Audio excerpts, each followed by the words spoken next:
ખેડાના નડિયાદના જવાહરનગરમાં 3 લોકોના શંકાસ્પદ મૃત્યુ થયાનું સામે આવ્યું, જેમાં કથિત લઠ્ઠો પીધા બાદ મૃત્યુ થયાનું પરિવારજનો દાવો કરી રહ્યા છે। રેલવે फाटक પાસેની ગલીમાં જઈને દેશી दारू પીધો હોવાનું સામે આવ્યું। पानीपुरी बेचने गए थे एसआरपी जवाहरनगर साइड। वहाँ दारू पी के वहीं पड़े हुए थे, तो उनको तत्काल खबर मिली तो यहाँ लेके आए सिविल अस्पताल में। तो यहाँ डॉक्टरों ने मृत घोषित कर दिया उनको। कौन सी दारू थी? देसी दारू। कहाँ मिलती? ये जवाहरनगर साईनगर फाटक बाजू जवाहरनगर में। तो कैसे मालूम पड़ा आपको कि दारू पी के मर गए? तो 3 लोग थे साथ में ना, तीनों जनों ने पी है दारू, तो तीनों जने वहीं पड़े मिले, तो वहीं से तीनों जन को यहाँ लाया गया अस्पताल में। तीनों जने खत्म हो गए, तो डॉक्टर ने बताया कि दारू पी है।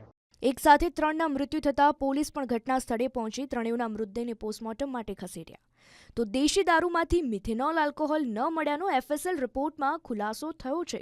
તો અહીં સવાલ એ કે આ મૃત્યુ થયું તો કઈ રીતે? કારણ કે મૃતકના પરિવારના સભ્યોએ જ ગંભીર આક્ષેપો લગાવ્યા કે દારૂ પીધા બાદ આ ત્રણેયની તબિયત લથડી અને મોત થયું। ત્યારે આ ઘટના સામે આવતા તમામ ટીમો દોડતી થઈ અને તપાસનો ધમધમાટ શરૂ કર્યો છે।